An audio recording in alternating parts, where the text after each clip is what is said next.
que hoje nós vamos tratar de um tema extremamente caro para a realidade local, que é a observação política do movimento coletivo Ética Socialista, e que traz como tema os desatinos da narrativa de imprensa em Vitória da Conquista, e num texto escrito pelo professor João Paulo Pereira, que vai estar com a gente aqui nessa bancada, João Paulo diz, para a gente, mais uma vez, resgatar introdutoriamente a nossa conversa de hoje, a nossa transmissão, vamos tratar de uma prática que já é comum no Brasil, em que a imprensa se comporta como um partido político sempre ao lado da classe dominante brasileira. Aqui, em nossa região, não seria diferente. A imprensa corporativa sempre se posiciona ao lado dos opositores. Para procurar jogar luz sobre esse fenômeno social e de comunicação, nós vamos tratar, então, aqui no canal M Coeso, desse debate das comunicações de massa e suas implicações políticas, sociais e culturais. Dessa maneira, antes mesmo de de apresentar os nossos convidados, o professor Gabriel já está por aqui com a gente, mas logo, logo eu trago também o professor João Paulo. Eu gostaria de dizer para vocês que, após a gente assistir esse clipe dos Titãs, que fala aqui da música televisão, e a gente sabe que a televisão, como ícone de comunicação de massa, a própria música traz que nos deixa burros, e muito burros demais, eu estou aqui ladeado pelo Gessé de Souza, que escreve A Elite do Atraso, e pelo Paulo Henrique Amorim, que vai trabalhar o Quarto Poder, uma crítica também à imprensa, né? à mídia, que trata dessa perspectiva. Uma outra história, uma leitura, principalmente quando a gente quer tratar desse espectro, desse fenômeno chamado aqui de narrativas e pós-verdade.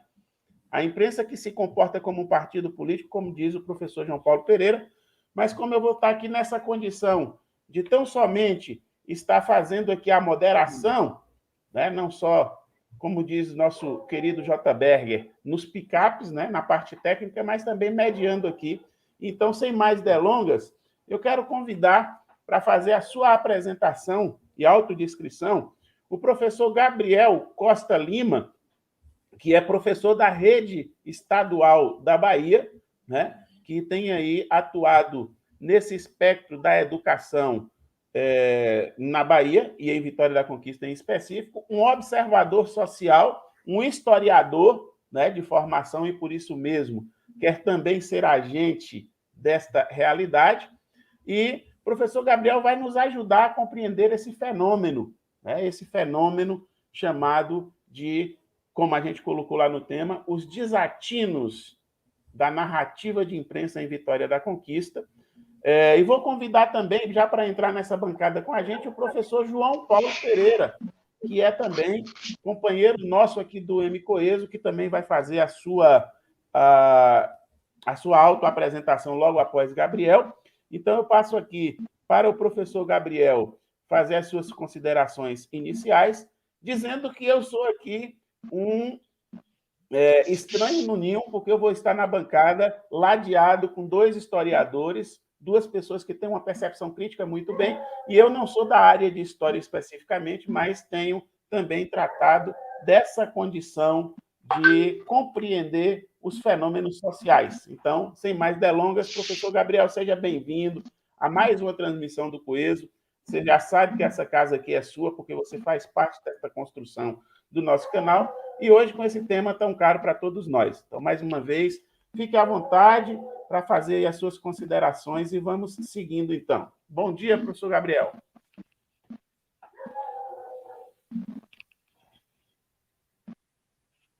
Professor Gabriel, acho que teve um probleminha na transmissão aqui, então eu passo diretamente para João Paulo fazer suas considerações, João, enquanto o Gabriel retorna aqui para a nossa sala. Pode ser? Pode ser, sim. Vamos nessa. Então, seja bem-vindo, João. Professor João Paulo, historiador, também da rede estadual, também da rede estadual, da rede do Estado da Bahia, e também atuando no município vizinho aqui de Anagé, né, na nossa região de Vitória da Conquista.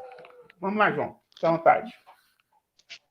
Bom dia a todos os internautas que estão nos acompanhando, né? Bom dia ao companheiro Marcelo, ao companheiro Gabriel, que vai estar aqui na mesa com a gente. Assim que for resolvido esses problemas técnicos, a internet tem esses problemas e ao vivo, né? Tudo pode acontecer. Pedir, desde já, para quem estiver nos assistindo, que não for inscrito no nosso canal, né? Que se inscreva no canal do Amigo Coeso. A gente sabe que os algoritmos, né, precisa de quantidade para a gente poder expandir o nosso canal. E curtam, participem, discutam, coloquem questionamentos aí no nosso chat, né, para a gente poder ter espaço para o grande debate. Né? Nós vamos hoje falar um pouco sobre essa questão da mídia, né, o Observatório do Amigo Coeso, e da importância que isso tem tido, né, na nossa vida prática, na nossa vida social. Né, e a importância dessa mídia no tecido social brasileiro, que não começa agora, que é algo que já vem de muito tempo. Né? Existe N pensadores que discutem a indústria cultural, que discutem essa questão de como essas ferramentas de comunicação de massas, né, interferem na vida política, na vida econômica, na vida social das cidades, e é nessa linha que nós vamos fazer esse debate hoje, trazer essa discussão, né, para o nosso canal e para todos os internautas que estão nos assistindo. E deixar um bom dia bem grande também, desejar um domingo, apesar do domingo hoje ser um domingo frio, né, chuvoso, mas um domingo de muita luz, de muita paz, para todos os internautas aqui da nossa região, de Vitória da Conquista, né, da região sudoeste da Bahia, né, e de todo o Brasil, né? Quiçá de todo mundo. Vai que nós estejamos chegando agora no Japão, vai ser ótimo, né? Segue aí, companheiro Marcelo. Certamente, João, não é nada absurdo a gente compreender que a internet, como mídia alternativa, tem contribuído muito para a gente furar a bolha sociopolítica, mas também singrar aí espaços geográficos bem distantes. Então, não seria difícil a gente entender que a gente vai alcançar outros espaços. Então, como o restabelecimento da transmissão aí de Gabriel, eu gostaria só de reforçar mais uma vez que o problema técnico que a gente teve no início, né, do áudio, a gente teve que retomar e eu acabei tendo que fazer novamente a inserção da abertura, e da segunda vez que eu fiz já com o áudio funcionando, eu não coloquei o espectro do que a gente tem trabalhado, a gente tem vivenciado aqui, de leitura da realidade da imprensa local, que é fazer um pouco do perfil. Eu só vou fazer esse perfil rapidamente, antes de passar para Gabriel, que eu dizia aqui que a comunicação de massa em Vitória da Conquista não tem tanta influência da televisão, porque nós temos aqui uma ou outra, na verdade, duas emissoras de televisão em nível local, mas que não tem tanta influência quanto tem o rádio, né? O rádio num espectro de uma rádio conservadora, uma empresa familiar, e todas elas com o mesmo perfil, atendendo a grupos específicos, grupos políticos, como é, de fato, a concessão e o perfil da telecomunicação na Bahia, desde um certo senador que também foi governador da Bahia, assumiu aqui o Ministério das Telecomunicações e saiu distribuindo rádios e TVs ao torto e ao quadrado. Mas também tem uma influência muito grande da mídia na internet, o advento da criação e surgimento de blogs de notícias que são muito frequentados pela população de Vitória da Conquista, também influenciando. Então, só fazendo esse parêntese que eu estava para fazer na apresentação, e deixei passar em branco na segunda vez. Então, sem mais delongas, professor Gabriel, fica à vontade, a sala é sua, seja bem-vindo. Obrigado. Você está aqui no espaço nosso, enfim. Obrigado, Celo. Me ouve bem? Sim, sim, pode seguir, tá ótimo, Ótimo. perfeito. Eu tive um problema aqui que estava conectado aqui ao notebook e travou tudo aqui, congelou, e agora eu entrei pelo celular. Eu creio que não teremos maiores problemas de ordem técnica, não. Pedi aí para que a nossa internet aí se mantenha aí firme, né? Nesse tempo chuvoso, ela às vezes dá uma oscilada. Bom, agradecer aqui ao convite do M. Coeso, mais uma vez, dessa tendência aqui do Partido dos Trabalhadores, tendência de pensamento, que tem uma visão muito particular de um projeto social inclusivo, de um projeto social fraterno, e todas essas discussões que são trazidas aqui pelo Observatório Coeso, do M. Coeso, extremamente pertinentes para a gente repensar o nosso lugar no mundo, o nosso lugar de sociedade, nosso papel e tudo aquilo que nos demanda ainda discussão para melhorar a vida de nossa comunidade mais a nível local e mais a nível também, de uma forma mais extensa, nacional. Estamos aqui, então, para essas discussões de extrema pertinência. Vamos lá, então. Quando a gente fala da questão do papel da mídia, está tudo muito imbricado a uma questão da modernidade, da atualidade, com a questão da democracia e o papel e importância que tem uma mídia que tem as mídias dentro da democracia. Só que antes eu gostaria de fazer uma seguinte reflexão. Eu já citei mais de uma vez, porque é uma leitura que está muito fresquinha na cabeça, que é a leitura do Yuval Noah Harari, a leitura do livro Sapiens. Ele traz uma informação muito interessante quando ele fala que há cerca de 30 mil anos atrás, nós passamos por uma revolução cognitiva, que foi quando nós, enquanto espécie, nós galgamos aí a condição de um Homo sapiens sapiens, né? Se o Homo sapiens é o homem que sabe, é um homem que sabe, é o homem mais sabido ainda, que para além de confeccionar ferramentas capazes de facilitar a vida e a adaptação na natureza para a nossa sobrevivência e estruturação em termos sociais, a gente vai ter a aquisição do pensamento simbólico, da capacidade de fabular, de construir narrativas e mais, é a capacidade de passar essa narrativa para os outros de nossa espécie. E é a partir dessa revolução cognitiva que vamos ter o grande boom civilizatório. Não que a civilização tenha começado aí, mas sem esse germe do pensamento simbólico trazido na revolução cognitiva, não teríamos civilizações. Por quê? Porque nos tornamos capazes, a partir daí, de aperfeiçoar nossa linguagem de tal maneira e comunicar histórias a ponto de fazer com que a gente seja capaz de nos agregar em objetivos comuns. Ele faz até um comparativo dizendo que a espécie humana é a única espécie que consegue ter um vínculo de interação coerente, né, coeso, com mais de 150 membros de uma espécie.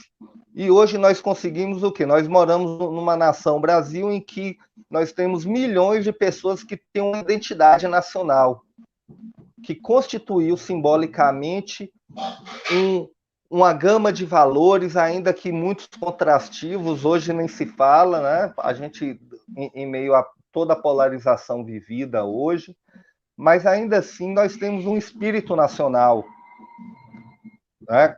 Que ele se assenta em um discurso, em uma narrativa do que é uma nação, do que é o Brasil e do que é ser brasileiro. Então, tudo isso é importantíssimo para o nosso desenvolvimento enquanto espécie, enquanto edificador de pilares de uma sociedade, das comunidades e até mesmo de uma civilização. E a gente pega aí também, por exemplo, momentos da história cruciais para essa livre circulação de ideias. Circulação de ideias essa que tem também uma representação simbólica muito forte. Quando a gente pega mitologias como a mitologia grega e fala do Hermes, que os romanos chamavam de Mercúrio, que é aquele ente que leva a informação, leva o conhecimento aos quatro ventos, que nas mitologias africanas aí se assenta na figura do Exu, não é? Na cultura tupi-guarani tem um papel da criança fundamental na circulação das ideias. Eu queria trazer isso aqui porque em algumas estruturas de aldeias de cultura tupi-guarani, a criança é o único ente, o único indivíduo ali dentro da aldeia que não lhe é tabu circular em toda a aldeia. Nos espaços que reservados só a mulheres, só a anciãos, só a guerreiros, ela circula em tudo. E acaba que ela tem um papel também de levar a informação, né? De fazer a fofoca. Já viu boca de criança? Boca de criança é nervosa, né? Criança não tem muito freio com isso. Então, tem esses elementos aí. E na história a gente tem, por exemplo, ali, século XV, Gutenberg, a invenção da imprensa ali, né? A invenção ali, quando a gente começa a reproduzir textos escritos em larga escala, e isso vai propiciar uma difusão de ideias de uma forma muito mais facilitada, como nunca se tinha visto.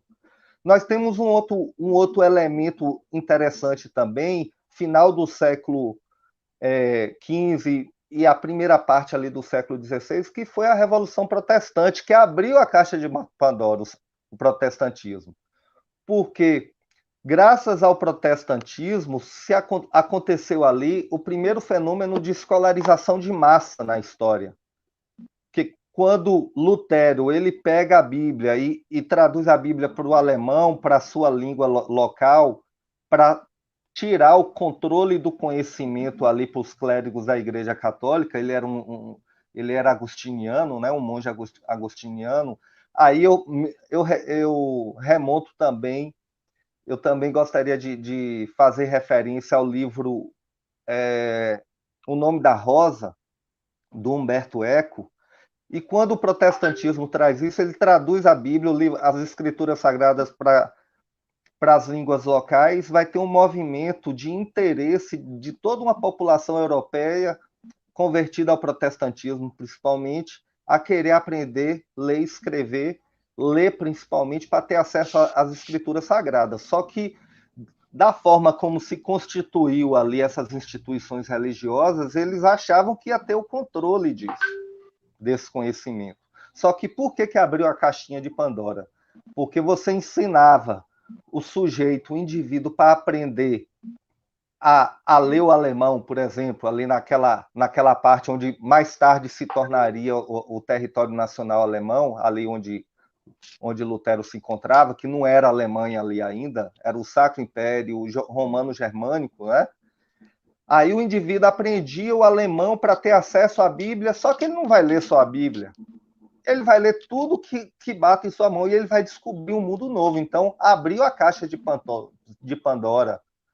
Daí, como é que se controla isso? Como é que você define o que o indivíduo vai fazer com aquele mundo novo de informações que ele vai ter? Mas a gente vê ao longo da história toda uma tentativa de controle da informação. Ao longo de toda a história, esse controle da informação, não é à toa que reis, imperadores, às vezes, quando assumiam o poder, voltando aí, antes da Idade Média ainda, que eu estou dando as referências aqui do início da modernidade com Lutero, final da Idade Média, né, da prensa gráfica com Gutenberg, mas antes disso ainda, os imperadores na China, no Oriente principalmente, ali na parte da Ásia aí, que a gente chama de aquela parte ali do Oriente Médio, ali na Mesopotâmia, reis, imperadores, quando assumiu, às vezes, o poder, eles tinham todo um esforço de querer, muitos deles, de apagar toda a memória anterior a eles, para que a história fosse contada, isso com seus egos imensos, a partir deles, para que eles fossem entronados como as grandes figuras da história. E muito arquivo foi queimado assim, como, por exemplo, uma biblioteca vastíssima aqui na América, quando os colonizadores chegaram aqui, tiveram contato com essas civilizações pré-colombianas, e havia, parece que era do povo asteca, que eles tinham uma biblioteca que eles desenvolveram uma linguagem com cipó, que davam uns nozinhos, e aquilo ali era uma linguagem, tinha informações ali, e eles não sabiam para que aquilo serviu, e muitos desses arquivos aí foram queimados, destruídos. Então, o controle da informação é... Eu tenho um tempinho ainda de fala? Qualquer coisa é só sinalizar, Tranquilo, tá bom? Gabriel, pode ir seguindo. Foi um ajuste aqui que eu fiz aqui. Ah, tá. Porque, como você disse, está frio, eu fui vestir um agasalho.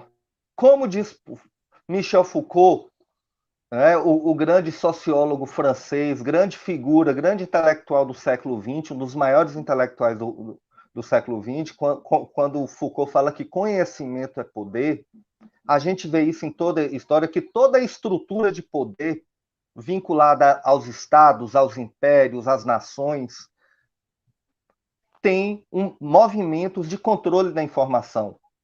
Não só controle de querer filtrar o que pode e o que não pode, como de manipulação. Essa coisa da informação livre dentro dos Estados democráticos é algo muito, muito recente na história, e ainda assim, esses controles se dão de formas objetivas e de formas mais subliminares e não tão objetivas assim, por meio de manipulações da informação a partir de interesses de grupos de poder, grupos econômicos. Aqui no Brasil, por exemplo, a gente tem aqui os principais meios de... Principais não, os maiores, vamos chamar de maiores, não são os principais. Hoje a gente está numa sociedade hiperventilada por informação. A internet aí quebrou esse monopólio, né, das concessões de TV e tanta coisa, desse discurso televisivo que, durante muito tempo no Brasil, foi quem deu as cartas do poder no Brasil. A internet quebrou isso completamente, mas nós temos aí os principais meios os maiores meios de comunicação no Brasil na mão, inclusive se utilizando dos meios virtuais hoje, rádio, TV, internet, na mão de 5 famílias. Na mão de 5 famílias. Tudo isso remonta aqui da segunda metade do século XX para cá, desde Assis Chateaubriand, a família Marinho. Aqui na Bahia, a gente tem o exemplo clássico de como a principal concessão de televisão, a mais assistida da Rede Globo, aqui na mão da família do Antônio Carlos Magalhães, lá no Maranhão, na mão da família Sarney.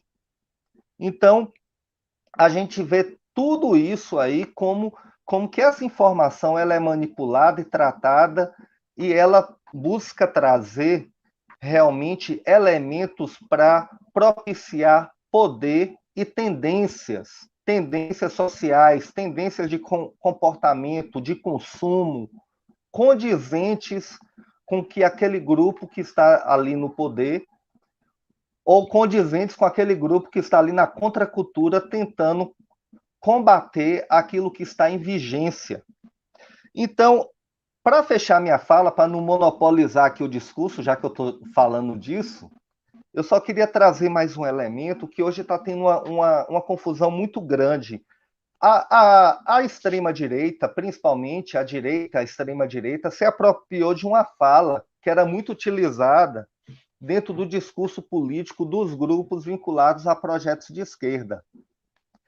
A expressão narrativa, a gente viu muito isso na CPI sobre a questão da pandemia, que foi encerrada há pouco, né, recentemente, que aqueles senadores da base governista, quando queriam desqualificar o discurso daqueles que estavam fazendo as denúncias ali no que toca à pandemia, principalmente naquilo que é de responsabilidade direta do governo federal, falava, isso aí é narrativa. Eles se apropriaram da palavra narrativa e ainda distorceram, porque eles associavam narrativa como, a priori, similar, sinônimo de mentira, de fake news. E isso é errado. Isso é uma concepção errada, rasa. A gente tem que entender que narrativa, ela abarca um universo. Narrativa é a organização de um grupo de ideias que você quer comunicar alguma história. Essa narrativa, ela pode ser ficção, pode ser fake news, que tem uma diferença aí, porque a ficção, ela tem uma intenção lúdica, de entretenimento, de alguma coisa nesse sentido, mas todo mundo sabe que a ficção é ficção. O fake news não, é a ficção vendida como verdade para algum propósito. E toda e qualquer narrativa, ela nunca se apropria de toda a verdade. É importante isso. A narrativa, a gente conta uma história a partir de uma perspectiva.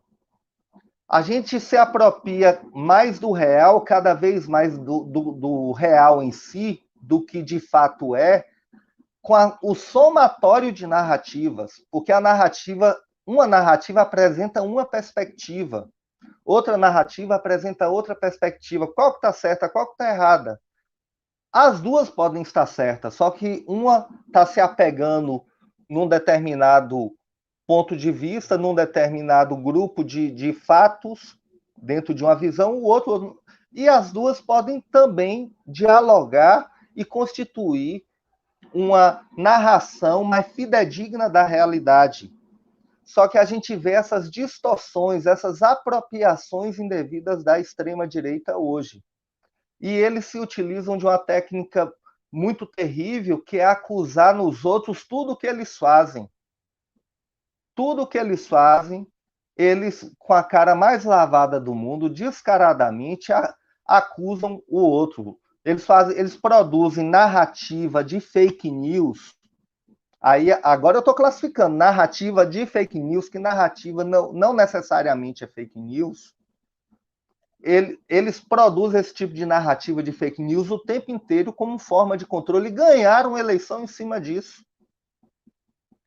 E o tempo inteiro, sempre que eles podem, eles acusam os outros, as outras tendências ideológicas da política, de cometerem o que eles fazem. E com isso, os desavisados, os incautos, aquela parte da população que não tem tanto recurso do ponto de vista de entendimento, de acesso a certas coisas, ficam vulneráveis e caem nessa engabelação. Então, é fundamental nós pensarmos isso e entender que a mídia, o livre acesso ao conhecimento, às ideias, ela é uma prerrogativa da democracia. Mas liberdade de expressão não significa liberdade de opressão, nem liberdade para mentir. Essas coisas a gente tem que bater muito forte para a gente mudar esse estado de coisas aí que vivemos. Então, eu fico por aqui na minha fala, por hora, e abro aí para os colegas aí poderem dar sua contribuição. Obrigado. Vou fechar meu microfone aqui para poder ouvir os colegas. Obrigado, professor Gabriel. Muito boa a sua intervenção. Nos traz aí a possibilidade de fazer uma apropriação, uma leitura de história e também de conceito, né? Muito boa, muito apropriada e necessária. Eu vou passar, então, sem mais delongas, para não correr o risco de fazer comentários. Vou colocar aqui o professor João Paulo na tela para falar também da sua contribuição. Logo depois de João Paulo, nós teremos aqui como convidado também o professor Joilson Berger, que vai fazer uma inserção rápida, ele não vai poder ficar com a gente aqui, mas certamente trará uma contribuição também, que já está nos acompanhando aqui pelo YouTube, e quero registrar, aproveitando aqui, João, antes de passar para você, registrar que a gente tem aqui com a gente o Celso Argolo, de Jequié, a gente tem aqui professor Missy Tigre, né? Professor Herberson Sonca, professor Edson Santos, também aqui da rede aí do professor Gabriel e de João Paulo, né? Que tem nos acompanhado aqui, desejando bom dia, desejando boa live, enfim, né? Estamos aqui com uma audiência muito boa e vamos seguindo para adiante. Então, João, está com você. Aliás, antes de passar para você, eu preciso de novo lembrar da importância da gente ampliar essa rede, esse espaço de diálogo dos movimentos sociais, que é o canal do MCoeso, e dizer também para vocês se inscreverem, compartilhar nas suas redes, né, convidar as pessoas para assistirem esse debate que a gente vai tratar, sim, o professor Edson coloca aqui, e as rádios de Vitória da Conquista, nessa perspectiva da aristocracia mesmo, né? Uma mídia aristocrata no Brasil, e em Vitória da Conquista não vai ser diferente. Então, passando aqui, João, para você, fique à vontade para nos trazer aí a contribuição. Seu som... Mais uma vez, Pronto, tá bom dia, né, para os nossos internautas, para as pessoas que estão nos acompanhando, né? E vou aproveitar a deixa que o professor Gabriel trouxe aí, né? Nosso companheiro Gabriel trouxe aí, que ele historicizou de forma muito didática, né? A ideia da comunicação, né, ao longo da história da humanidade, de que forma essa comunicação se torna extremamente importante para a humanidade. E vou pegar também nessa linha histórica para discutir o conceito de hegemonia política, hegemonia social, através da comunicação, né? Eu acho que é importante a gente, antes de começar a discutir, por exemplo, a mídia no Brasil, né, de forma geral, é importante a gente compreender a condição de hegemonia, né? É a comunicação, né, é a comunicação de massa, a construtora da hegemonia de um grupo social sobre a sociedade, né? Isso foi assim ao longo da história. Se você pegar lá no modo de produção asiático, né, onde surge inicialmente a sociedade de classe, na verdade ainda não era classe, era castas, né? Nós tínhamos ali uma casta burocrática que dominava o Estado, mas se você pegar, essa casta já tinha já se comunicava, e essa comunicação passava uma ideologia, né? Ela difundia a ideologia. Vou pegar o exemplo dos faraós do Egito. Eles eram vistos pela sociedade, por toda a sociedade, como semideuses. Eles ficavam entre o homem e as divindades. Ele era um semideus, né? Então, assim, o poder que eles exerciam sobre a sociedade era baseado nessa perspectiva dele estar acima do homem. E as pessoas os respeitavam por isso, né? Há um grande equívoco, a gente fala sobre escravidão no Egito, mas o Egito não é uma sociedade escravocrata, ela não é uma sociedade que escravizava. Ali você tinha um modo de produção asiático, onde todo mundo que vivia naquela terra, dominada pelo Egito, trabalhava para essa casta, que era o Estado. Todos os meios de produção pertenciam ao Estado, o Estado apropriava da produção e dividia, né, em partes iguais para a classe trabalhadora, ou a classe que vivia do trabalho, a sua riqueza, né, se apropriando do excedente econômico. Então, essa casta se tornava mais rica do que o restante da sociedade. Na sociedade escravista, né, que começa na Grécia, aí você tem claramente o papel de dominação ideológica, né? surge a filosofia. E na filosofia você tinha, claro, a perspectiva de que alguns homens nasciam predestinados ao trabalho. Então, esses que nasciam predestinados ao trabalho se trabalhavam para gerar riquezas para aqueles que nasceram para o ócio criativo, né, que nasceram para pensar, poder usufruir dessa riqueza.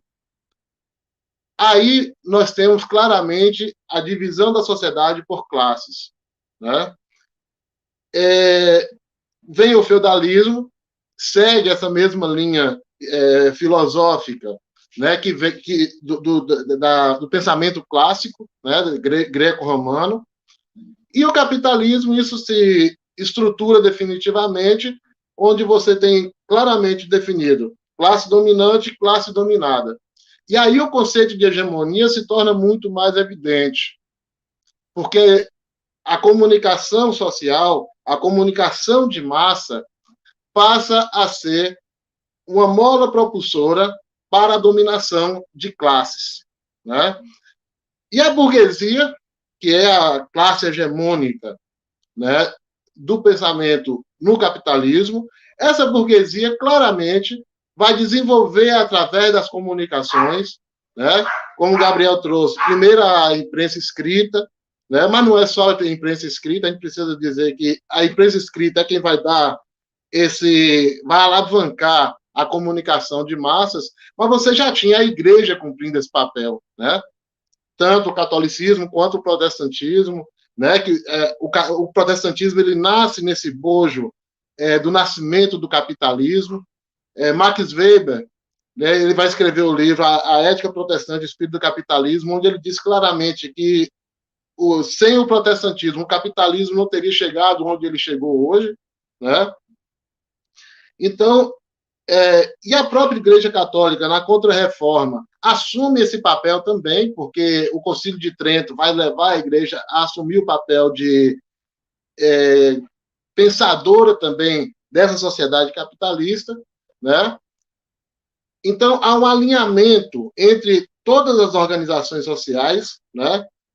A hegemonia passa por todas as organizações sociais, aí nós temos aí na Idade Moderna o surgimento da escola, nós temos aí a igreja, as relações familiares, tudo isso passa a ser uma ferramenta para comunicar a ideologia da classe dominante, né, de que forma essa classe dominante vai criar uma cultura de dominação e fazer com que a classe trabalhadora aceite, de fato, né, o papel de ser dominada, porque, na verdade, a sociedade, a classe dominante de qualquer sociedade, ela só consegue manter a dominação em função do aceite da classe trabalhadora através da dominação cultural e ideológica.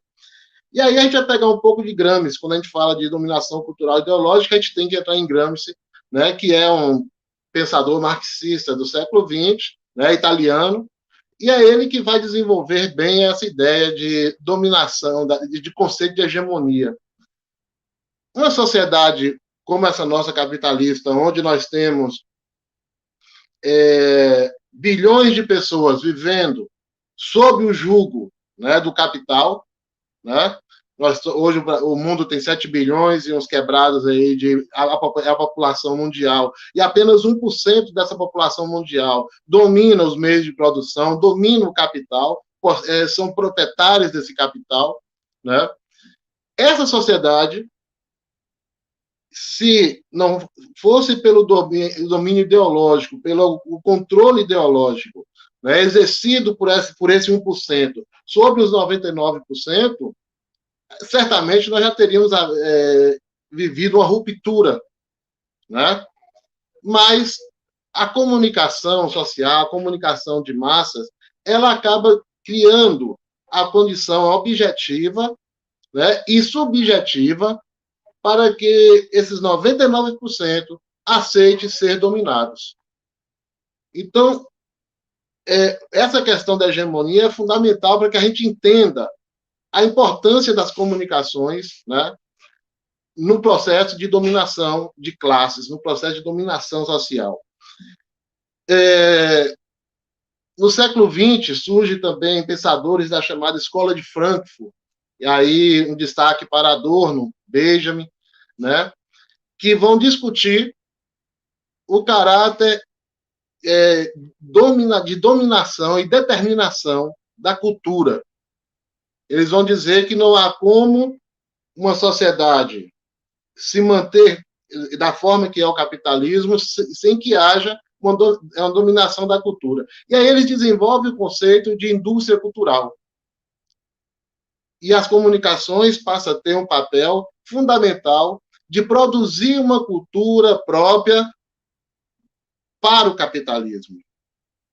E eu tenho escrito alguns ensaios nesse sentido. O capitalismo ele tem o toque de Midas ao contrário. Tudo que eles tocam vira ideologia burguesa. Eles vão pegar toda a cultura popular e transformar a cultura popular de forma que ela sirva aos interesses da burguesia. E esse papel ele tem sido potencializado com o advento dessas comunicações rápidas, das comunicações de massa. Não é à toa, por exemplo, que existe hoje uma organização mundial fascista, né? Ontem, inclusive, saiu o julgamento do Steve Bannon, que é quem está por trás desse processo de construção dessa organização global fascista, né? Dessa internacional fascista, e o cara pode ser preso, né, por conta desse papel que ele vem desenvolvendo, que é de construir esse pensamento, essa ideologia fascista. Tomara que ele seja preso, porque não dá para a gente conviver harmonicamente com o fascismo, até porque o fascismo tem deixado claro qual é o seu papel na sociedade no momento em que Bolsonaro passa a governar o Brasil, né? E nós estamos diante de um processo de perversidade sem limites com esse governante hoje. E ele é fascista. Ele pode até não saber o que é o fascismo, e eu tenho certeza que ele deve estar aprendendo isso agora nesse contato com o Bannon e com a extrema-direita internacional dos filhos dele, porque ele, particularmente, ele não tem tanto contato assim, mas os filhos dele estão ali se articulando com esse grupo. Mas essa indústria cultural, ela vem trabalhando, né, radicalmente e de forma muito rápida para criar esse ambiente, esse imaginário coletivo de dominação política, econômica, social, cultural da elite, que forma apenas 1% da população global, né, sobre a sociedade. E isso parece que é algo global e parece que é algo que está se fortalecendo muito rapidamente. Esse outro dia assisti uma minissérie. Na verdade, para mim parece que é uma microsérie, porque só tem 4 episódios. Borá, que ele é um comediante inglês, né, um ator inglês, inclusive muito bom ator, e ele fez, agora durante a pandemia, ele fez uma oficina, ele foi para os Estados Unidos e foi morar com 2 supremacistas brancos. 2 supremacistas brancos, e ali ele começa a ouvir os caras e aprender. Os caras chamam todo mundo de fascista, mas eles não se compreendem fascista. Apesar de defender todas as ideias do fascismo, eles são supremacistas brancos, eles são homofóbicos, eles são racistas, eles são machistas, misóginos.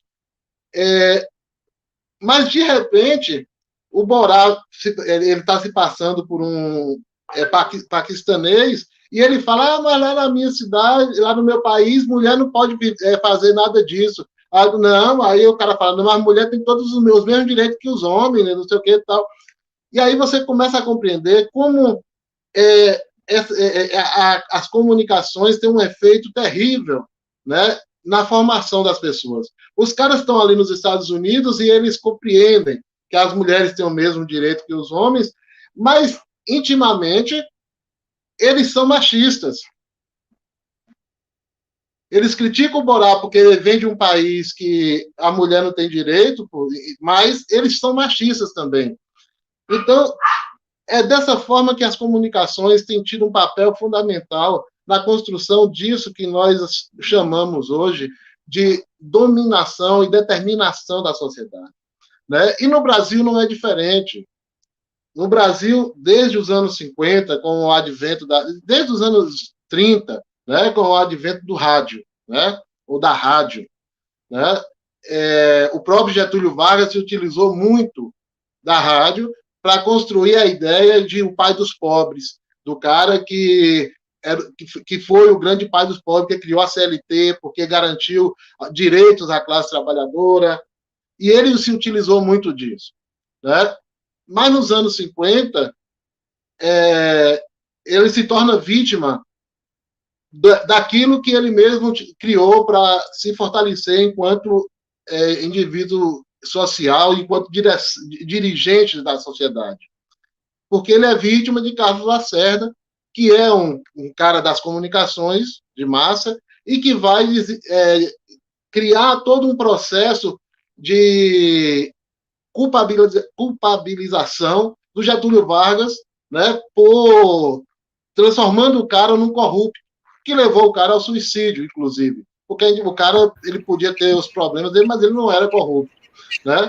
Só para concluir, e a partir daí, a mídia tem tido um papel fundamental na construção política desse país, na construção econômica desse país.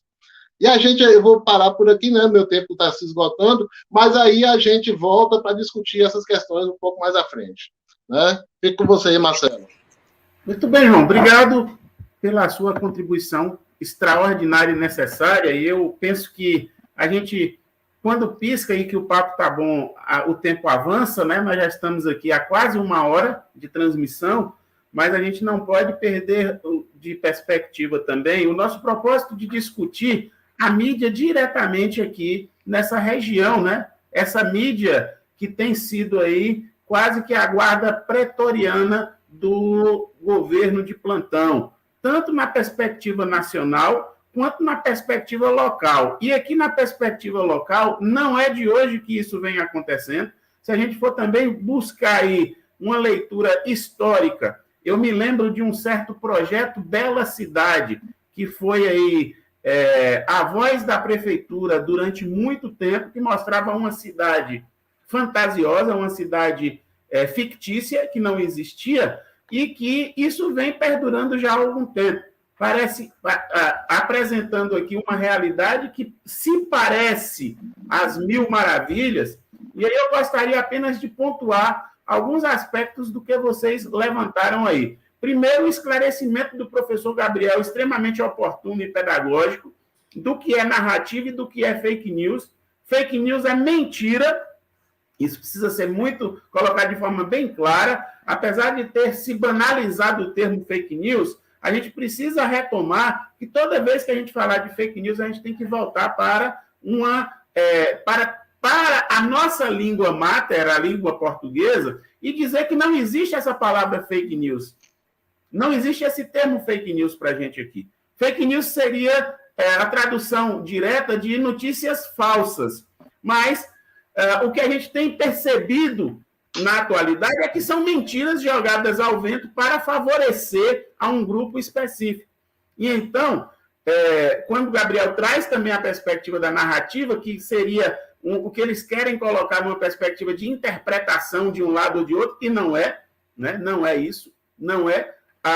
Quando o Gabriel traz a ideia de que, inclusive trazendo aí o momento da CPI da Covid, em que queriam trazer uma distorção dos fatos, nem vou chamar somente de mentira, mas a distorção dos fatos, que é muito mais complexo, para desqualificar aquele espaço de investigação parlamentar. Então, assim, a minha preocupação aqui, eu quero provocar vocês, eu sei que a gente não vai ter muito mais tempo, porque senão a gente fica com uma transmissão muito longa e não deveria passar de 1 hora, mas a gente tem passado. Eu vou pedir aqui, então, o nosso companheiro aqui, Joilson Berger, que está com a gente aqui também nos bastidores para fazer uma inserção nesse sentido, de 5 a 10 minutos aí, vou colocar esse tempo apenas como referência, mas eu gostaria também de retomar alguns elementos, tá? Não sei se Berger pode contemplar, vou colocar aqui para João Paulo e para Gabriel, principalmente a partir dos comentários que a gente tem aqui no YouTube, né, das pessoas, dos internautas que estão nos acompanhando, e aí eu quero destacar claramente 2 comentários. O primeiro comentário do professor Edson, né, Edson que coloca aqui, fazendo uma referência àquilo que a gente também divulgou nas redes, que é a rádio de Vitória da Conquista, a imprensa escrita de Vitória da Conquista, na perspectiva do que hoje tem de massificação de comunicação de massa, que são os blogs de notícias, né? E uma outra fala, não desmerecendo as demais, uma outra fala, e também já fazendo aqui um agradecimento pelo acompanhamento de Hélio Guzmão, né? Hélio, que sempre presente aqui nos espaços de movimento social e de mobilização. Hélio faz uma provocação que eu acho pertinente também, e aí pode nos ajudar, Berger, aí na sua leitura. Hélio fala aqui, parabéns pelo ideário sempre construído e aqui debatido, mas creio que a questão central hoje, para aglutinarmos as massas, não é mais fazer análises, mas sim fazer o dever, fazer o que devemos fazer. Sucesso e abraço. Aí, já passo para a Berger fazer essa discussão, e só, assim, a título de informação, ontem nós assistimos, eu, o Joilson Berger e mais um grupo de, pelo menos, aí umas 10 pessoas, o filme do Marighella, o filme Marighella, né, do Wagner Moura, e a gente dizia exatamente isso, da necessidade de falar, né, de quem sabe até fazendo aí um contraponto à argumentação de Hélio. Não dá para a gente fazer alguma coisa se a gente não tem isso que Alfredo Neto chama aqui de um momento de formação, né? A aula dominical da política e sociedade, na fala aqui do comentário de Alfredo Neto, que também tem nos acompanhado aí sempre, e a gente, para ter um significado, uma significância da luta, da resistência e do fazer, a gente precisa, sim, como já dizia o Marighella, que tem sido, historicamente, uma das referências nesse país, que é de trazer a formação, a discussão, a problematização a partir da realidade, para que a gente não fique vendido e reféns dessa leitura que faz aí a imprensa conservadora, a imprensa corporativa, a imprensa aristocrata, também coloquei aqui no comentário aqui a partir do nosso canal, e a aristocracia, ela tem aí, da mesma forma que João destaca o capitalismo, né, e os algoritmos aí, por uma invenção de um louco que acha que pode dominar o mundo a partir das comunicações, que é o Steve Bannon, né, mas a gente precisa também ver aqui os forasteiros que chegam nessa cidade, as pessoas que chegam aqui com sotaque carioca, querendo falar em nome da cidade, não é? Que não conhecem a realidade, mas que recebem dinheiros para falar, sendo aí essa quase guarda pretoriana. Então, Joilson Berger, seja bem-vindo aí para você fazer essa contribuição também aqui para nós, as pessoas que estão nos acompanhando. Olá, amigos do canal. Olá, amigo Marcelo, que está aí nos oportunizando nesse diálogo, ao professor Gabriel e ao professor João Paulo. O Gabriel, no início da sua fala, ele fez menção a Exu. E, de fato, Gabriel, o Exu é essa entidade que abre os caminhos para as demais entidades, né? E diz de debate, diz de conhecimento e diz de controvérsia, né? E nada melhor do que esse canal, que tem um propósito extremamente importante, que é fazer o debate, e ele entra justamente em um momento e vem em um momento em que o país precisa, sim, desses grandes debates e análises, chamada aí a atenção pelo professor Hélio Guzmão. E, de fato, né, a gente tem analisado muito, e são essas análises que poderão nos possibilitar a possibilidade de mudança, né? A gente precisa conhecer, fazer leituras e fazer leituras e fazer leituras, cada vez mais abalizadas sobre esse momento trágico, insano, a que nos foram colocados, né? E eu me lembro que no filme ontem, eu agradeço, inclusive, aqui de público, a possibilidade que o professor Marcelo nos permitiu para que nós assistíssemos esse filme, que já está no rol das grandes obras-primas aí do cinema, eu vou até ampliar, do cinema mundial. E no filme nós percebíamos a forma extremamente responsável com que o Marighella, esse preto revolucionário, tratava o ser. E ele entra no rádio, é importante isso, e faz um chamado, né? Faz um chamado para a revolução. Quem viu o filme, né, viu essa vida dramática desse guerrilheiro urbano, é bom se diga, e que fica para a gente exatamente um papel de alguém que está aí nos provocando, né, lá nos anos de 60, e que continua a nos provocar hoje, em 21. Tá? E nada melhor do que a gente falar de mídia para que a gente entenda o que é que está se passando no nosso lugar de pertencimento.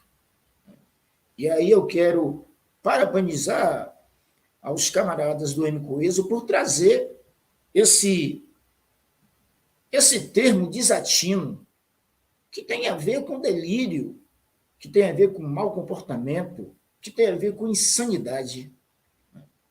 E a mídia, no Brasil, ele tem trabalhado exatamente no sentido de desconstruir, né, pensamentos que, na ótica da esquerda, são pensamentos que foram construídos, estão sendo construídos, para justamente compreender uma realidade dramática desse ou de outro lugar, e que, finalmente, essa mídia, toda ela articulada em uma rede internacional, né, acaba chegando bem próximo a nós, construindo diálogos ou narrativas, como disse o professor Gabriel, não essa narrativa que tem sido nos imposta por um conceito que não foi esse conceito que o Gabriel, de forma extremamente responsável, desconstruiu aqui para nós. Então, o que eu quero deixar, né, para os amigos, e aí pensando em Vitória da Conquista, é que há uma rede montada nessa cidade, uma rede, né, muito bem articulada com outras redes fora dessa cidade, tentando imprimir um discurso de forma para dentro. E esse discurso ideológico finalmente acaba ganhando espaço porque alguém por trás ele está justamente sustentando esse diálogo, né? E esse sustentáculo ele pode se dar por dinheiro, como chamou a atenção ao Marcelo, mas também pode se dar, né, por um peso ideológico muito bem construído a partir de uma plataforma, e aí eu queria ouvir do Gabriel e do João Paulo, uma plataforma que foi criada aí nos anos de 80 nos Estados Unidos, quando o Reagan ainda era presidente daquele lugar, chamado de Spin Doctors, que, na verdade, era um ser, né, invisível ou seres invisíveis que estavam atuando e construindo narrativas, né, de defesa de um governo que, na verdade, não existia. Olha que negócio fantástico. Então, veja, João chamou aqui, João trouxe alguma coisa sobre o Gramsci. O Gramsci ele trabalhava com conceitos, né? Criava possibilidades, né? Desconstruía conceitos, e nada melhor do que Gramsci para a gente ser contra-hegemônico a essa plataforma do Spin Doctors, que, me parece, continua a pleno vapor no mundo. Não é? Agora mesmo, nós observamos que o Daniel Ortega ele foi reeleito lá na Nicarágua, né? Em que pese nós termos algumas discordâncias no campo ideológico, mas ele está exatamente exercitando dentro do seu país aquilo que outros países utilizam, ao contrário. A diferença do Daniel Ortega é que é um militante de esquerda, de extrema esquerda, foi, né? Mas que se utilizou dessas armas, né, que o Império, né, lhes proporcionou, e está utilizando a seu favor, não é? Então, veja, então, essa plataforma, João Paulo, Gabriel, Marcelo e demais, elas estão em pleno vapor. E em Conquista, nós temos aqui 2 ou 3 rádios que se assumiram bolsonaristas e está tentando imprimir uma realidade que nós estamos vendo não existe. Então, me parece que o contraponto hoje que o MCOESO traz, e de forma extremamente responsável, é proporcionar, né, que dentro desse debate sobre mídia, e aí é uma crítica aos blogs dessa cidade, que são vários, mas você tem 1 ou 2 blogs que fazem o debate político, né? Você tem o Conquista Repórter, né? Você tem o blog do Sonca, tá? Você tem aí, né, o blog do Paulo Nunes, tá? O do Semino, né? O Avoador, né? Então, assim, tem algumas coisas ocorrendo que está, de alguma forma, tentando desconstruir, né, esse texto extremamente insano, né, inoportuno, e numa pegada, né, de tentar esconder ou negar aquilo que nós estamos observando diariamente. E, para fechar, Marcelo, eu vejo que a gestão municipal desse lugar, ela tem sim, né, um compromisso com essa plataforma que eu chamava a atenção, no sentido de dizer que é uma cidade para todos os ricos, porque os pobres, eles finalmente foram alijados, né, de participar de uma administração exatamente ajudado por uma mídia, né, que tem escondido ou tem tentado, né, apagar, tá, aquilo que nós estamos vendo. Agradeço aí, né, a oportunidade que nos foi dadas e agradecendo a esse canal, né, por estar aos domingos trazendo esse grande debate que hoje já não é mais local, ele é um debate hoje nacional. Um abraço a todos. Obrigado, Berger. Muito obrigado pela sua contribuição. Você acabou aí trazendo também, né, na perspectiva do filme aí que assistíamos ontem e partilhávamos, né, porque a ideia era não só assistir o filme, mas poder debater e fazer algumas análises em torno daquela narrativa. Aí você provoca aqui 2 reações que são extremamente importantes para a gente aqui, dos companheiros que estão nos acompanhando aqui no YouTube, né? Então, tem a fala do Celso, né? Celso Argolo, que afirma taxativamente: a comunicação é um instrumento indispensável para a mobilização e, a partir da apresentação dos fatos que são omitidos pela grande mídia capitalista.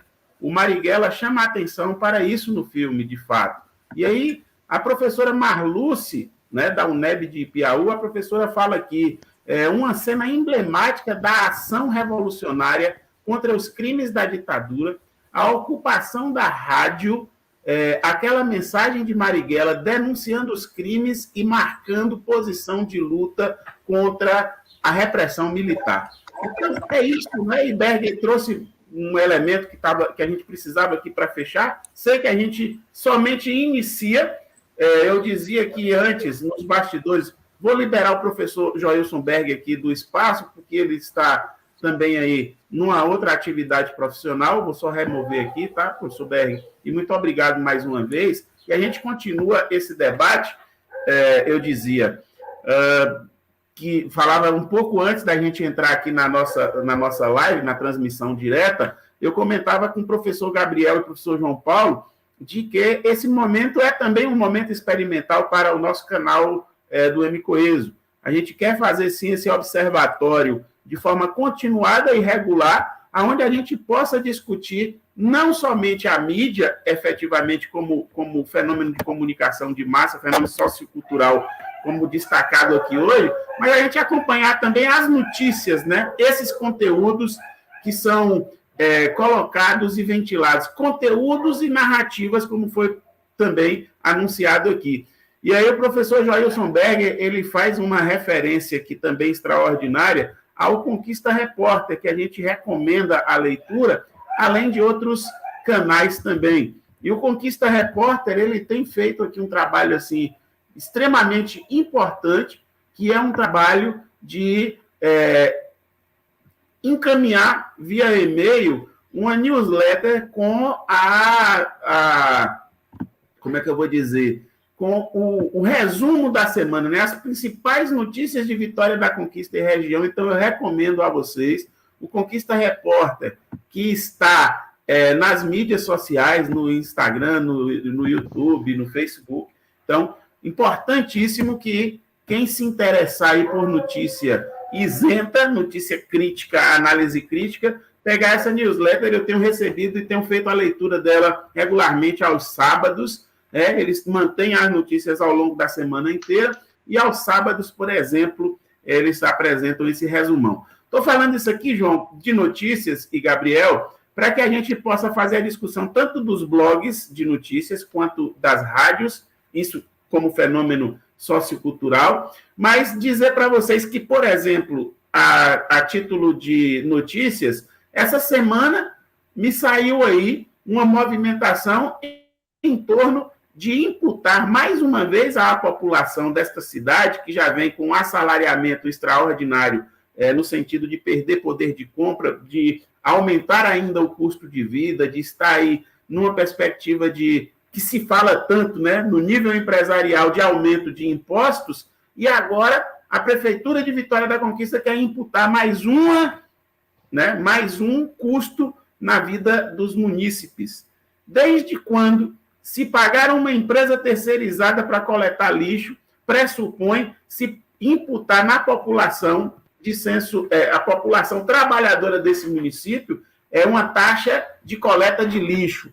E ainda, falando de narrativas, tem a disfarçatez de colocar na televisão propaganda paga dizendo que algumas pessoas para algumas pessoas não vai ser cobrado a taxa de lixo, mas sempre imputando e onerando exatamente o bolso de quem mais contribui para o desenvolvimento da cidade, que é a classe que vive do trabalho, né, como também costuma colocar o professor João Paulo. Estou fazendo essas provocações, eu sei que a gente já está aqui quase que com 1h30, então vou passar para vocês aqui fazerem essa análise da provocação do professor Joilson Berger e também as considerações finais. Então, na sequência, não sei se vocês querem mudar aí a ordem, poderia ser professor Gabriel, professor João Paulo, né, para a gente já ir encerrando e já de pronto, mais uma vez, agradecer a todos que estão nos acompanhando, para fazer aí o joinha, né? Colocar os likes no nosso canal para a gente ampliar um pouco mais, porque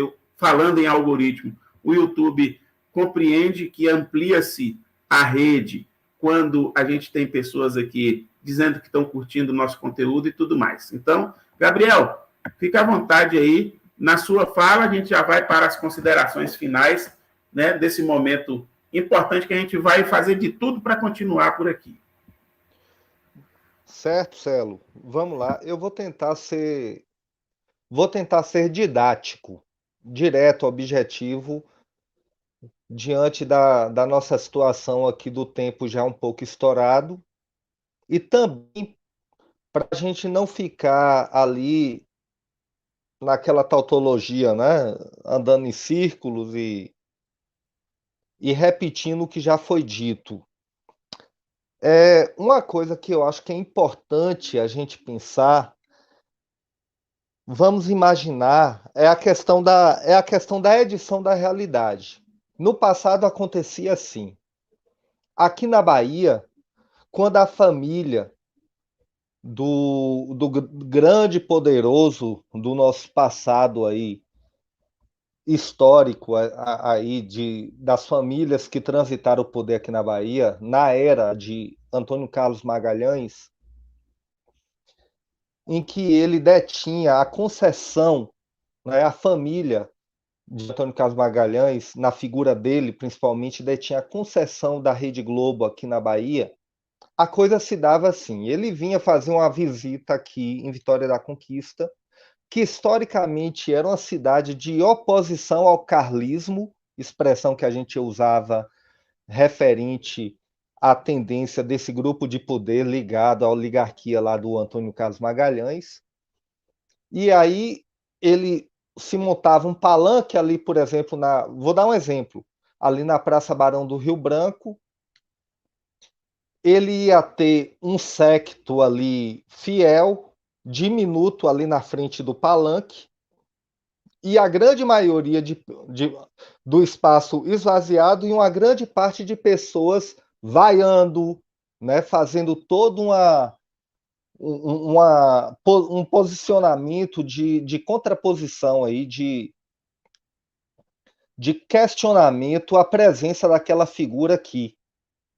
Conquista, inclusive, sofreu muitas retaliações do carlismo por ter, historicamente, essa postura né, de fazer frente contra a essa oligarquia do poder quando estava a todo vapor aqui na Bahia.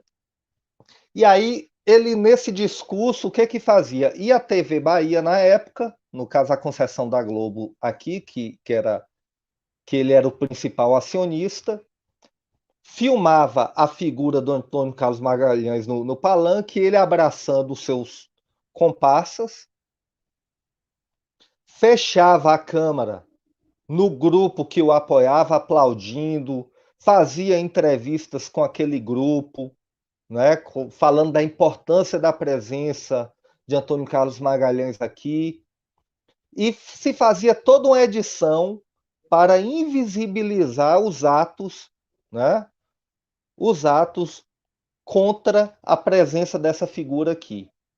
Aí depois veio a revolução midiática virtual, e o que acontecia? Um figurão desse vinha em qualquer espaço, ele já não podia mais fazer isso, porque embora a televisão podia ser dele e mostrasse toda essa edição da realidade conforme o interesse daquele grupo, entretanto, ia ter várias pessoas ali, cada uma com o celular na mão, mostrando várias perspectivas diferentes para contar uma outra história.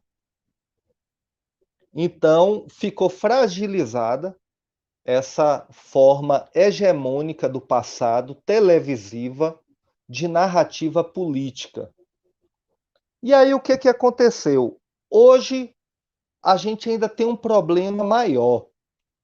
Ao mesmo tempo que isso se tornou algo anárquico e com um viés de possibilidades positivas dentro do campo progressista, da gente quebrar a narrativa, ao mesmo tempo tudo ficou muito.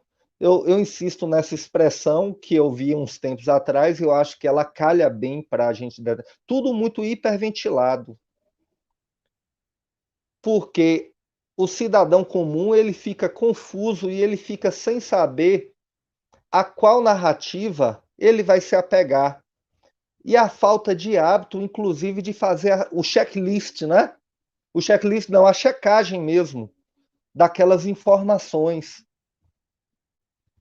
E para terminar de complicar ainda mais todo esse quadro caótico de informação passando aqui em todas as direções e a confusão do cidadão comum em saber qual de fato tem substância, qual de fato deve se dar credibilidade, somando a tudo isso, ainda tem a questão dos algoritmos da internet. O indivíduo ele é condicionado hoje, por conta desses algoritmos, a ficar numa bolha. E só receber as informações daquela linhagem de interesse dele, ou que ele se mostrou interessado. Bolsonaro alavancou muito aqui no Brasil, porque principalmente por conta da oposição também. foi dado muito palanque a ele, virtualmente falando, e aí o algoritmo de Bolsonaro bombou quando ele começou a falar de uma forma desenfreada aqueles arrobos fascistas que muita gente se identificou, de ordem misógina, de ordem racista, de ordem com extremo preconceito de classe, aquele discurso de extermínio dele, de quem pensava diferente dele, e teve gente que tinha um verdadeiro orgasmo com aquilo, porque se identificava com aquilo, aí ele puxou do armário esse povo todo, e esse povo todo só queria ouvir isso, e quanto mais ouvia isso, mais o muro da bolha ficou ali, ó. E uma live como essa nossa aqui, por exemplo, o algoritmo, é muito improvável que o algoritmo do YouTube, até por ser um canal novo ainda, com poucos inscritos e tal, vai indicar essa live para um cidadão comum conquistense que está habituado a só receber as informações dessas rádios aí, desses blogs que foi colocado aqui, que estão dentro de um alinhamento opressor, dentro de um alinhamento de um projeto político de poder que nada tem a ver com os interesses populares. Embora tudo isso tenha um discurso por trás de que é para todos, né? Para a população em geral. Então, o grande desafio hoje da oposição é como a gente furar essa bolha. A gente tem que haver uma organização, tem que haver espionagem, coisa que a direita já faz há muito tempo, que é a espionagem midiática. Espionagem em que sentido? Não estou falando de coisa ilícita, de ilegalidade, não.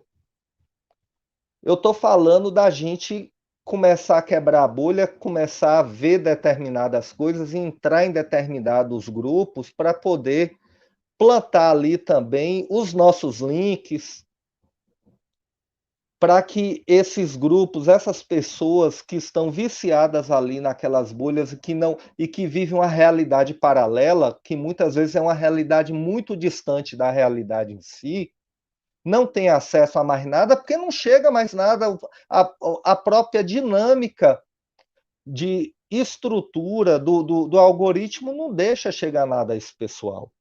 Então, essa é um grande desafio. E com relação à nossa política local, uma coisa que a gente tem que, fazendo aqui talvez uma crítica a nós da oposição, uma crítica que muitos levantam isso, e a gente, ainda que a gente possa não concordar plenamente, a gente tem que aventar isso e colocar isso como ponto de pauta, é quando alguém fala que existe uma coesão hoje dessas forças de poder da direita, da situação muito mais organizada e sistematizada entre eles, alinhados do que nós.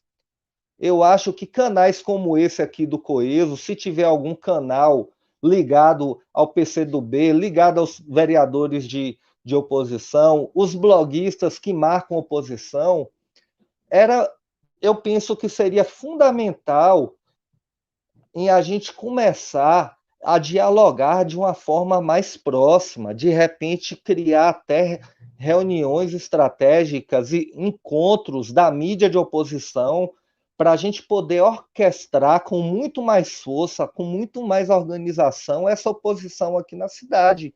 Porque o que tem acontecido, o Coeso agora está com...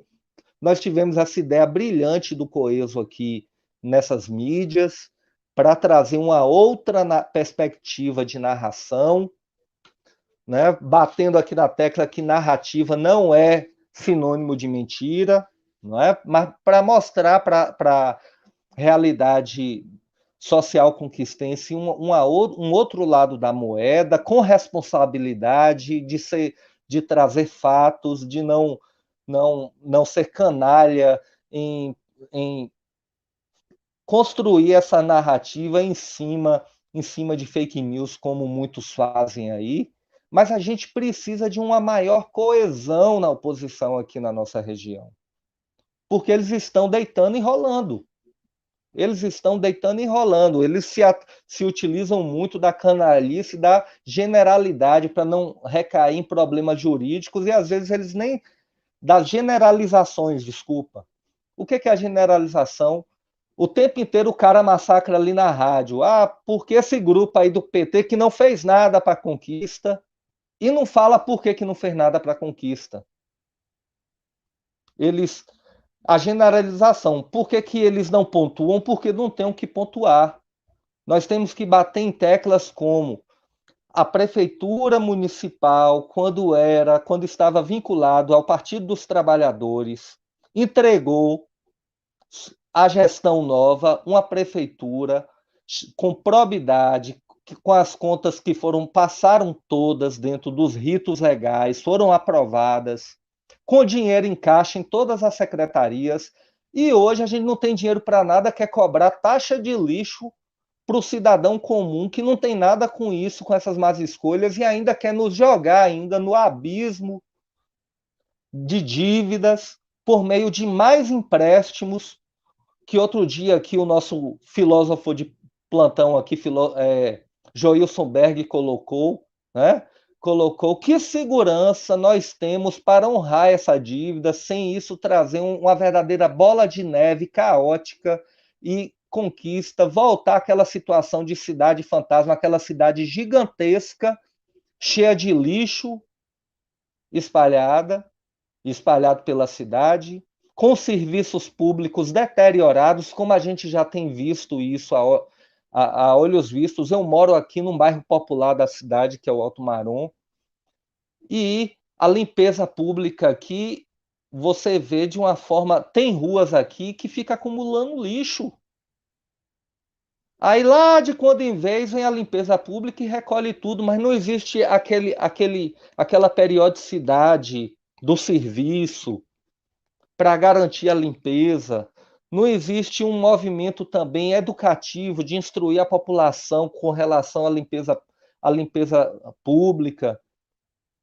E a gente tinha, na época, por exemplo, de Guilherme e Zé Raimundo aqui, nós tínhamos uma cidade que as ruas tinham bem menos buracos, havia uma manutenção das vias públicas aqui, como a gente não vê mais hoje. Isso são fatos. E a gente apontar essas críticas e pontuar isso, a gente sai dessa canalice que usa generalizações, porque não tem o que falar, e a generalização, eles usam isso enquanto um encobrimento, uma defesa de problemas jurídicos. Quem está com a verdade não precisa se preocupar com isso, porque é só mostrar os fatos. Os fatos falam mais que tudo. Mas esses fatos não estão chegando porque a mídia em conquista, conseguiu consolidar uma grande bolha hegemônica aqui. E as mídias de oposição aqui precisam tomar tenência, né? Precisam se articular melhor enquanto um corpo mais coeso. Não é o M Coeso com seu canal aqui no YouTube fazendo esse trabalho de formiguinha, que é importantíssimo, bater nessa tecla aqui. A gente precisa dialogar com os outros meios de comunicação da oposição aqui na cidade.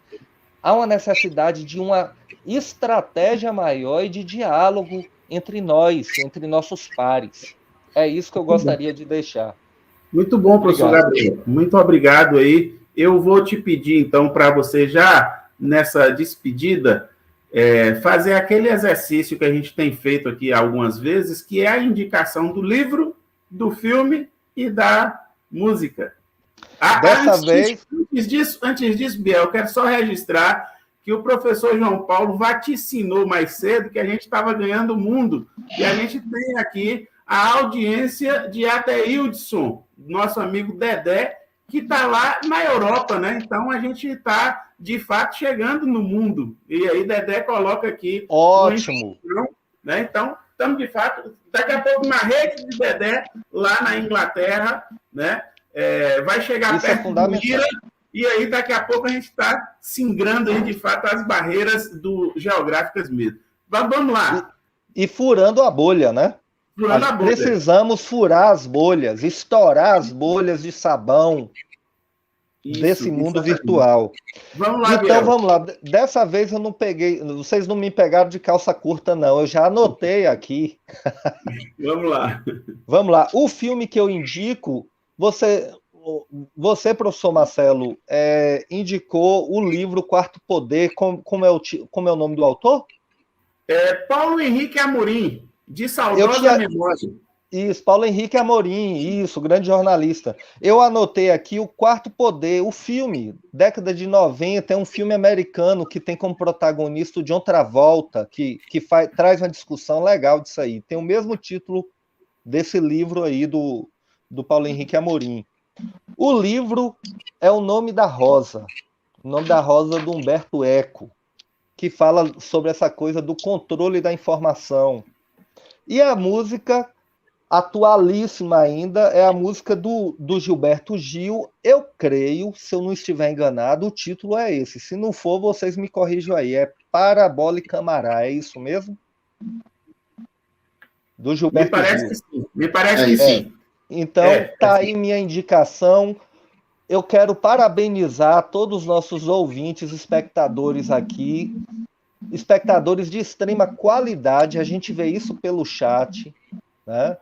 Que estão aqui conosco até o final, nessa pertinente discussão. Parabéns a todos vocês e parabéns ao Coeso. E, mais uma vez, muito obrigado em poder dar uma contribuição. E me desculpe aí qualquer erro, qualquer falha, qualquer coisa que não tenha ido tão bem, mas nossa intenção aqui é fazer o melhor.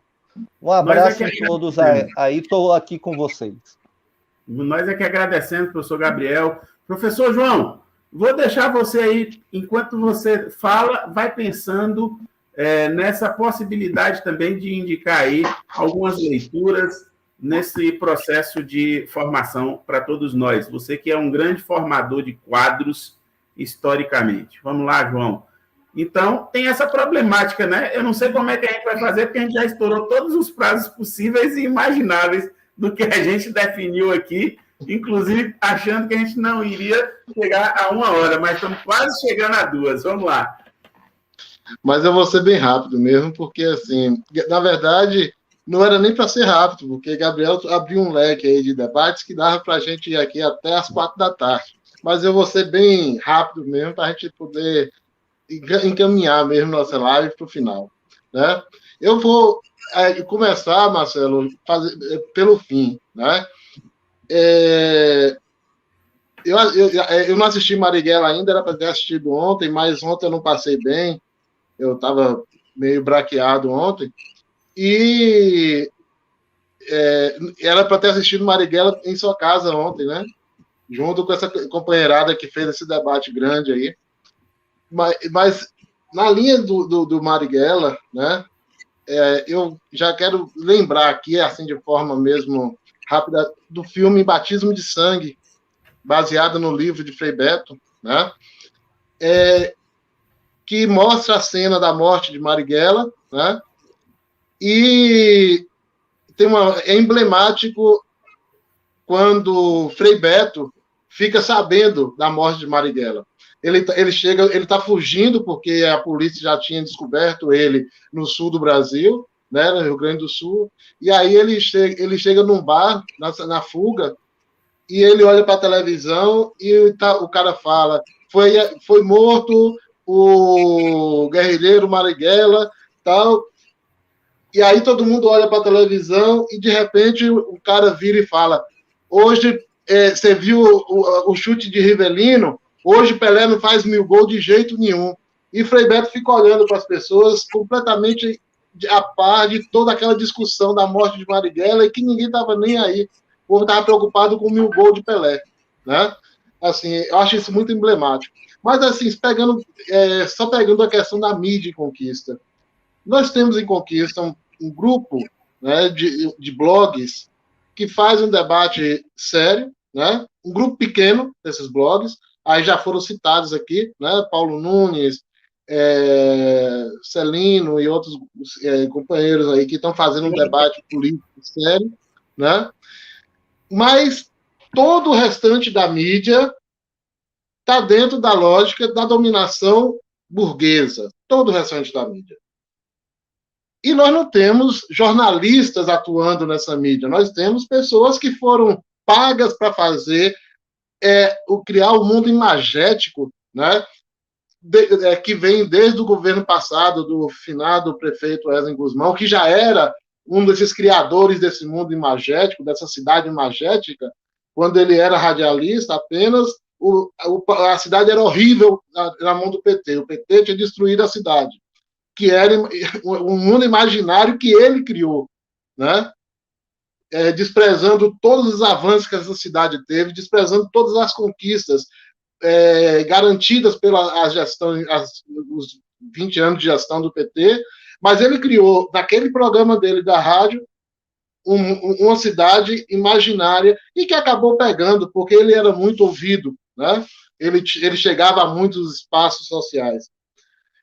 E depois, no governo dele, aí ele criou em algumas rádios aqui da cidade, na televisão um pouco menos, porque nós temos aqui a TV UESB e temos a TV Sudoeste, que pertence ao Grupo Magalhães, né? Mas que não interfere tanto.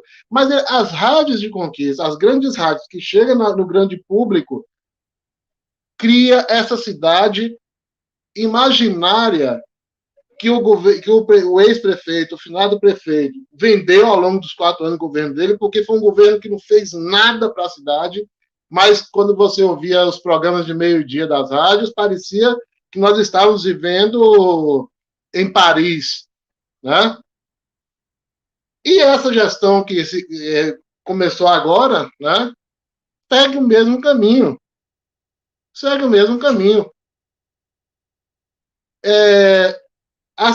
A prefeitura está endividada.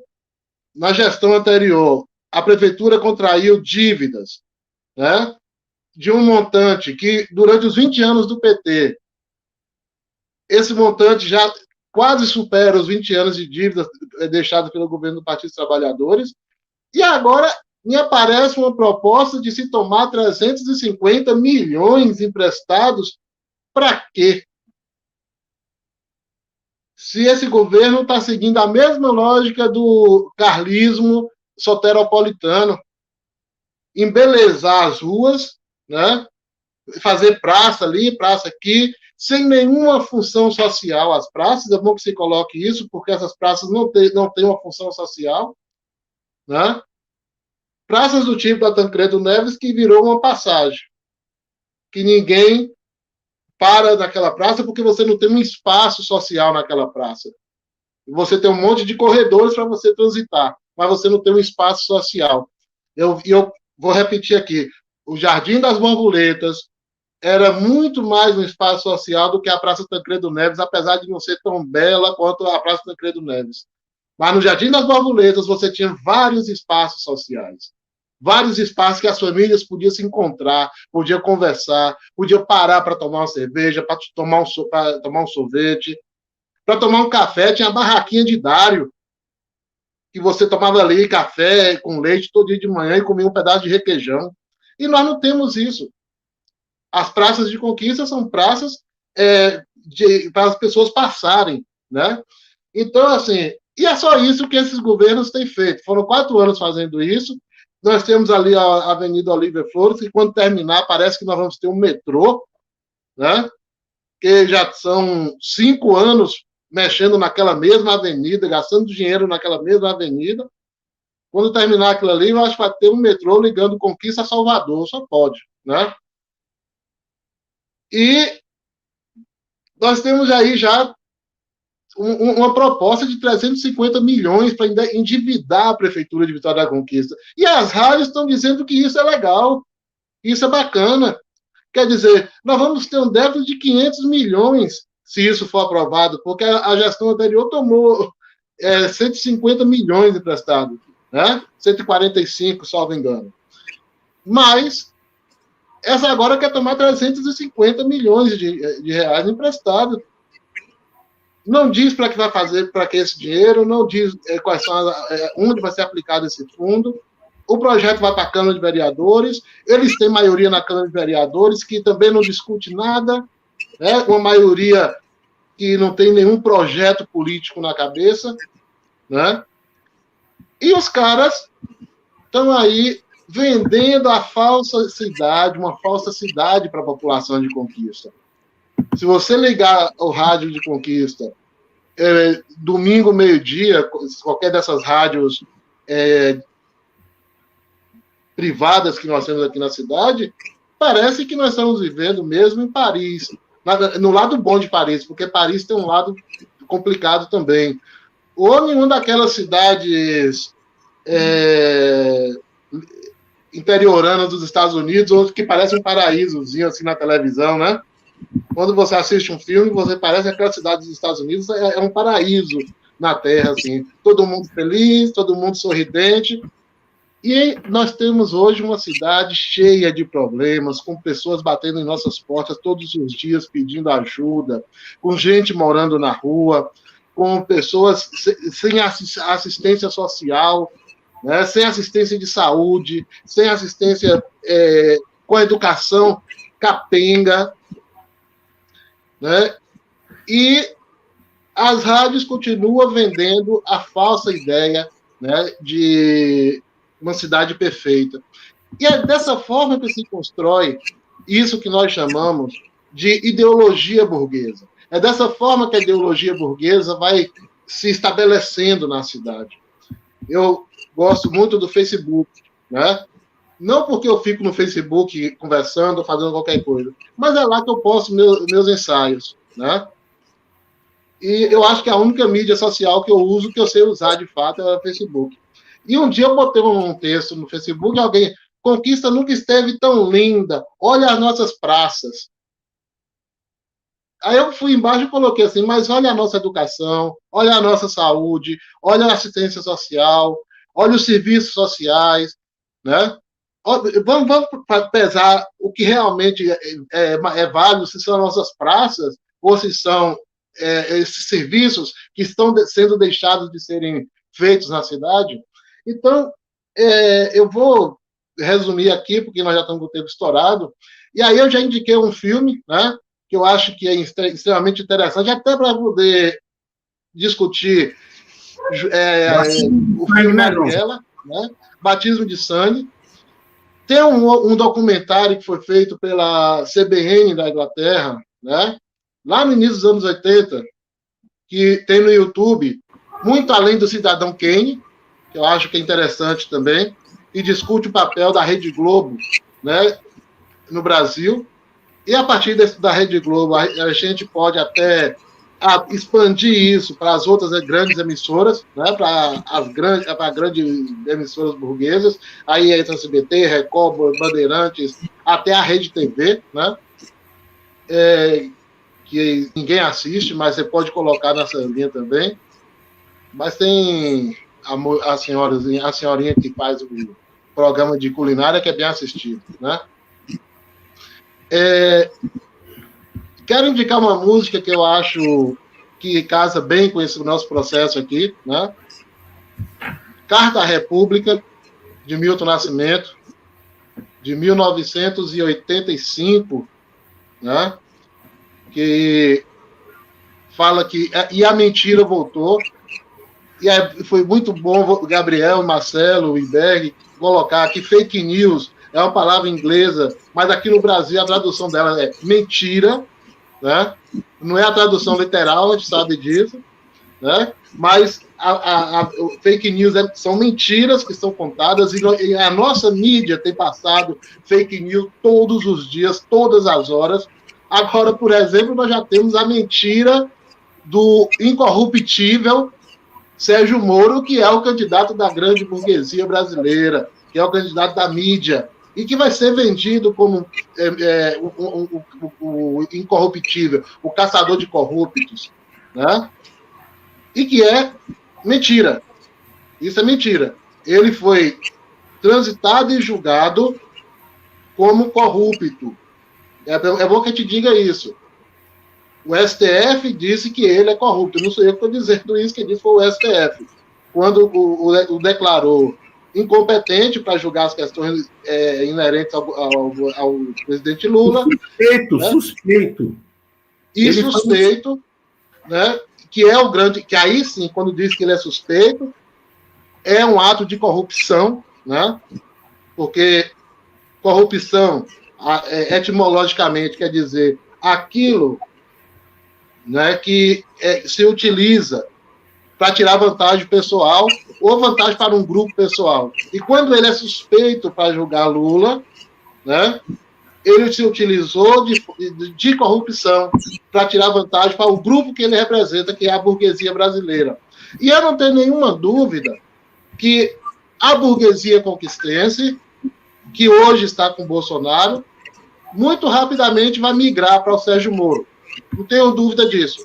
Até porque o chefe deles, que é o Grampinho de Salvador, o ACM Neto, vai migrar para o Sérgio Moro. Isso, para mim, é algo que está claro. Ele já andou fazendo críticas a Bolsonaro, já está marcando um distanciamento de Bolsonaro e tudo mais.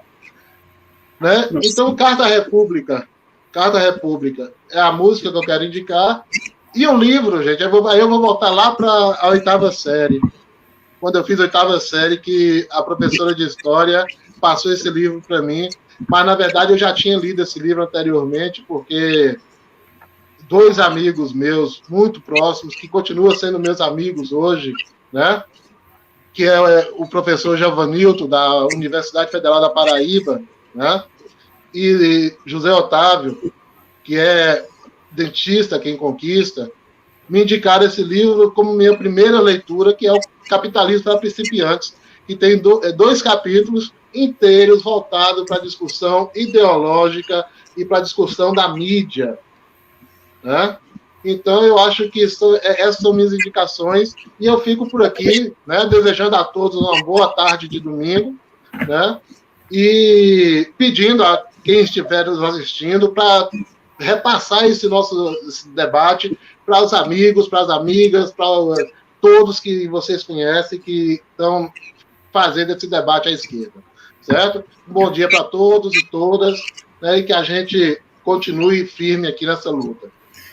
Muito bem, João, obrigado. Eu quero aproveitar, então, essa fala sua aí, agradecer a você, a Gabriel, e dizer que a intenção nossa aqui do canal não é a gente fazer necessariamente um monitoramento de notícias ou de imprensa, mas de ter esse espaço. Eu acho que, como o Gabriel, reforçando o que o professor Gabriel coloca aqui, a nossa audiência é uma audiência qualificada, não é? São pessoas aqui da militância, são pessoas do movimento social, e a gente não quer, de fato, que tenha bolsonarista aqui nos assistindo, não, que eles fiquem por lá, né? A gente não quer os moristas, os lavajatistas aqui, não, a gente quer que eles fiquem por lá mesmo, que desapareçam, né? Desapareçam, ou então que venham como arrependidos, como muitos estão vindo, né? E, enfim, é dizer e agradecer à audiência, aos nossos companheiros que nos acompanham aqui, e Gabriel registra muito bem pela qualidade do chat, a gente sabe quem está nos assistindo, a gente não conhece todo mundo pessoalmente, até porque a gente está ampliando a rede, né? A gente ainda consegue identificar muita gente aqui do espectro da nossa convivência, mas já tem muita gente de longe também.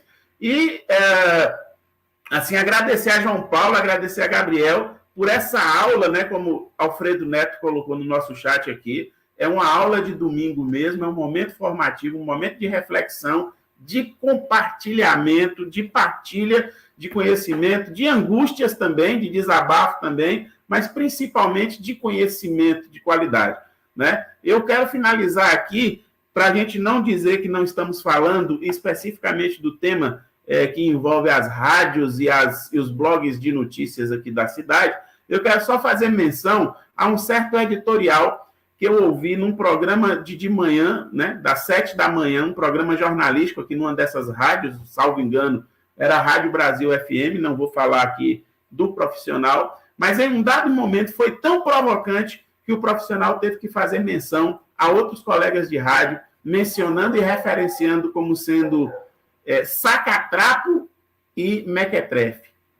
2 caras que deveriam fazer uma leitura e uma inserção profissional, e, na verdade, eles jogaram para a história do rádio, né? jogaram a profissão de radialistas, comentaristas na lata do lixo, porque se prestam a esse desserviço, de fazer inserções mentirosas, enganosas e para, pura e simplesmente, se beneficiar e se locupletar pessoalmente, como o João faz a menção aqui ao juiz ladrão, né, de que é suspeito, e a suspeição como etimologicamente, uma tradução do que é corrupção. Então, da mesma forma, juiz ladrão foi o deputado Glauber, do PSOL, que faz essa referência, né? Me esqueci até o sobrenome do deputado Glauber aqui, mas o Glauber fala claramente no plenário do Congresso Nacional, chamando Sérgio Moro de juiz ladrão, porque ele rouba em favor de um time, né? Que ele fazendo menção ao juiz de futebol. E aí a gente sabe também que essa suspeição das rádios, a falta de isenção, a falta de honestidade das rádios, dos blogs, como foi colocado aqui também por Joilson Berger, elas refletem a opinião pública, porque eles ainda massificam muito isso. E a gente vai furar essa bolha sim, Gabriel. A gente já está fazendo isso. A gente está incomodando, inclusive, muita gente da hegemonia, das esquerdas que ficam inertes. Isso aqui é o fazer, né? O nosso fazer é esse. O nosso fazer é de provocar, de refletir, de discutir. Então, muito obrigado a vocês, ao professor Gabriel, ao professor João. Berg coloca aqui que é Glauber Braga, só para lembrar, né, o nome do deputado. O deputado Glauber Braga, do PSOL. Então, agradecer a todos que acompanharam a gente, que ficaram até esse momento, dizendo que na próxima semana a gente continua com mais uma live, muito provavelmente, se eu não estou enganado, a gente vai tratar do tema do Novembro Negro, né, dessa questão da negritude, porque a gente vai estar aqui no espectro do 20 de novembro, que é também revolucionário, né? Revolucionário muito mais do que o maio, né? Do que o maio. E, aliás, a revolução se dá exatamente em torno dessas lutas do povo negro, do povo preto desse país que não aceitou tacitamente uma libertação de uma carta de uma princesa, pura e simplesmente, mas foi buscar e busca até hoje por meio da luta e da resistência. Agradecer a Kalila Souza, que nos acompanha sempre aqui, em especial, que hoje vai estar aí fazendo um show, logo mais tarde aqui no Cactus Pub, quero só lembrar isso. Agradeço a Kalila pela meiguice, pelo carinho com que ela vem nos acompanhando. Gente, um grande abraço, muitíssimo obrigado a todos que ficaram com a gente até agora, um bom final de domingo, ainda temos o feriado amanhã para aproveitar e descansar e fazer as reflexões. Assistam Marighella, que é fantástico, extraordinário, né? Falando do filme É Chover no Molhado a essa altura, e nunca foi tão atual como agora. Muitíssimo obrigado e até a próxima, minha gente.